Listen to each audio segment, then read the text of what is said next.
On this special episode of Two Dudes Cooking Food, boiling water.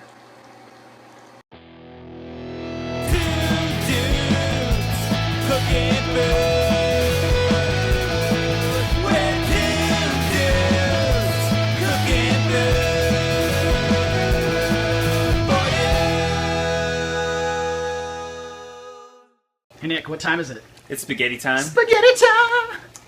So we've got a nice double boiler here. It's like a little, it's not really a double boiler. It's got the insert. Whoa! That's cool. So we're going to put lots of salt in there. Look at you go. Because the only way to season pasta is through through boiling it in salty water. So I'm going to follow the instructions on these things are usually pretty accurate. This is 9 to 11 minutes. I like mine a little more al dente. How do you like yours? I don't like mine al dente. Okay, so we'll go the full 11 minutes. So I was like to break it in half. Break it in half. Yeah. Let's work for later. Nick hands. All right. So yeah. That's it? Yeah, we're gonna. That's how you make pasta? Yeah.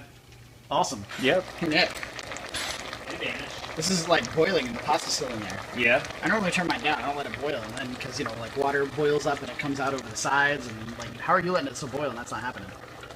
I didn't fill the pot all the way up to the top. Oh, is that it? That helps. You have a gigantic pot. Yeah, you want to use the biggest pot you have.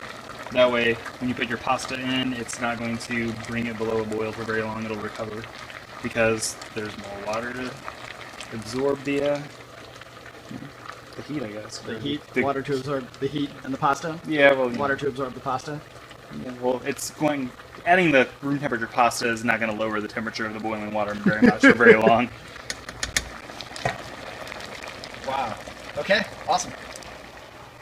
Did you just take my glove? You just took my glove. I mean, it works really well. You've been making fun of me for a year for using that glove, and now you're like, "Oh man, I need your glove." Well, I mean, it was more conveniently located in your back pocket rather than going all the way to the other side of the kitchen and grabbing like some popcorn. Whatever. My glove is awesome. It is awesome. Okay, so we followed the instructions on the box, and according to the instructions, the pasta's done. Woo! And you want to be careful if you use this because you may or may not spill water everywhere, but it's okay. So you could just use a regular pot and Colander? and use a colander. I have a colander. But That's a fancy pot. it is a fancy pot. I I really built-in like it. colander. The thing that's really cool about doing it this way is that you have this pasta water, and sometimes your pasta sauce might be a little thick, and you need to thin it a little bit. I've only ever had the opposite problem. You really? It's just too runny? Yeah. Well, that's easy because you just evaporate it by turning up the heat a little bit. Yeah, but then I end up with like pasta on the plate, and I get this giant pool of like red pasta sauce and water. It's not good. Right. So, I'm going to put some spaghetti on there, or you know what? I can kind of put it on its side like that. Oh, look at that! Yeah, how about that? You're fancy. I'll use some tongs. Tongs. Everybody's got tongs. Look at all that pasta. Come on. You're not very skilled Come on, with those little tongs noodle. there. Oh, it'll be alright. So we got our delicious spaghetti. Looks delicious.